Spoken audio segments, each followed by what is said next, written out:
آج اس وقت ہم یہاں پر تاریخ اسلام کی ایک عظیم ہستی کے قدموں میں موجود ہیں، اور یہ ہستی ہیں حضرت حر رضی اللہ تعالی عنہ۔ حضرت حر امام حسین کے معاون تھے، مددگار تھے، اور آپ کی حفاظت میں آپ نے اپنی جان کا نذرانہ پیش کیا۔ لیکن جو آپ کا واقعہ ہے وہ بڑا دلچسپ ہے، کیونکہ ابتدا میں آپ ہی وہ شخص تھے جو کوفہ کے گورنر کی طرف سے حضرت امام حسین رضی اللہ تعالی عنہ کو مجبور کرنے اور واپسی سے روکنے کے لیے آئے تھے۔ 1000 افراد کے ساتھ آپ حضرت امام حسین کو روکنے آئے، اور انہوں نے امام حسین پہ سختیاں بھی کی، مشکلات سے دوچار بھی کیا۔ لیکن اللہ تعالیٰ جب سعادت کسی کی قسمت میں لکھ دیتا ہے تو اگرچہ وہ کچھ غلطیاں کرے اور کچھ بہت سے سنگین معاملات کا مرتکب ہو جائے، لیکن سعادت کا راستہ اور توبہ کا راستہ اس میں بند نہیں ہوتا بلکہ کھلا رہتا ہے۔ حضرت حر کا معاملہ بھی یہی ہوا۔ ابتدا میں تو تنگ کیا، لیکن فی نفس ہی اہل بیت کی محبت اور امام حسین کی محبت آپ کے دل میں تھے بہت جری، بہت بہادر اور شجاع افراد میں آپ کا شمار کیا جاتا تھا۔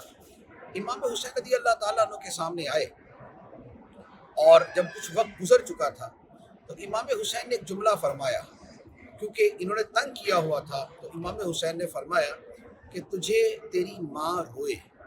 یہ ایک جملہ ہے جو عرب کے اندر بولا جاتا ہے، جو کسی شخص کے لیے سخت کلمہ شمار ہوتا ہے۔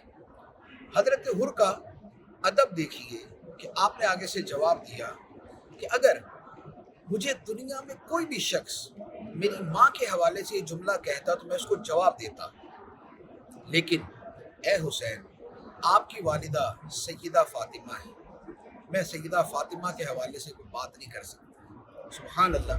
یہ حسن ادب تھا کہ جس سے توفیق یہ ملی کہ اللہ تعالیٰ نے انہیں توبہ کی توفیق عطا فرمائی۔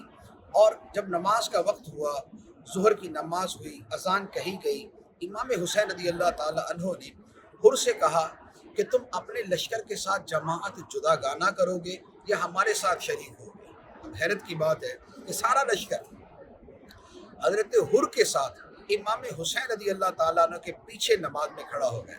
یعنی وہی افراد جو آپ کو گرفتار کرنے آئے تھے آپ کی عظمت کو جانتے تھے، آپ کے مقام کو جانتے تھے، اور نماز کے اندر آپ ہی کے پیچھے کھڑے ہوئے کہ آپ سے بڑا امام کو دوسرا امام نہیں ہو سکتا۔ اس وقت روئے زمین پر نبی کا ایک ہی نواسا تھا، امام حسین رضی اللہ تعالی عنہ۔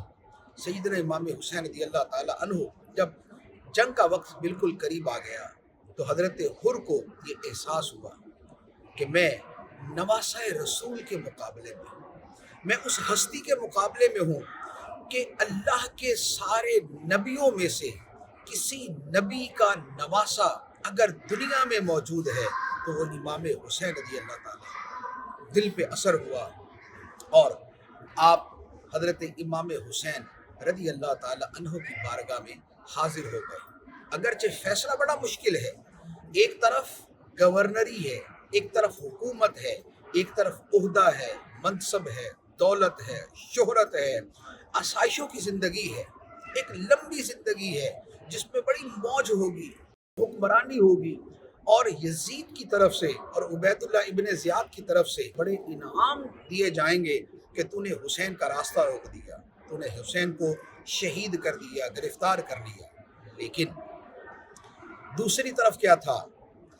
نبی پاک صلی اللہ علیہ وآلہ وسلم کی محبت تھی، اہل بیت کی محبت تھی، خانوادہ نبوت کی جو بے کسی تھی ظاہری اعتبار سے وہ تھی، امام حسین کی ہستی تھی۔ آپ نے دنیا کو چھوڑ دیا، آخرت کو تھام لیا۔ آپ نے دنیا کا منصب، شہرت اور دولت کو چھوڑ دیا اور اسے قربان کر دیا خانوادہ نبوت کے قدموں پر۔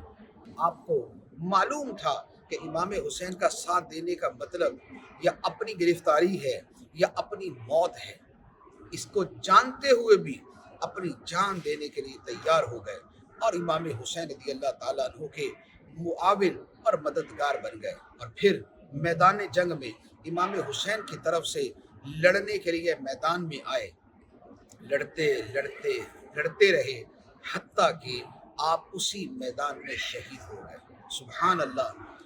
گھر سے نکلے تو امام حسین کو گرفتار کرنے کے لیے اور حکومت کی طرف سے آپ کو معاذ اللہ شہید کرنے کے لیے، لیکن انہی کی طرف سے شہادت کا مرتبہ پا کر اہل ایمان کے دلوں کے اندر اپنی عقیدت کا چراغ جگمگا گئے۔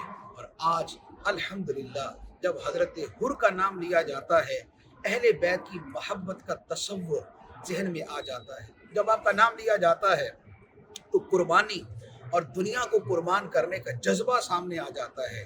اللہ تعالیٰ آپ کے صدقے اہل بیت کی محبت بھی عطا فرمائے، امام حسین کی محبت عطا فرمائے، اور آخرت کی سچی طلب اور لگن عطا فرمائے، اور آخرت کی خاطر دنیا قربان کرنے کا جذبہ عطا فرمائے۔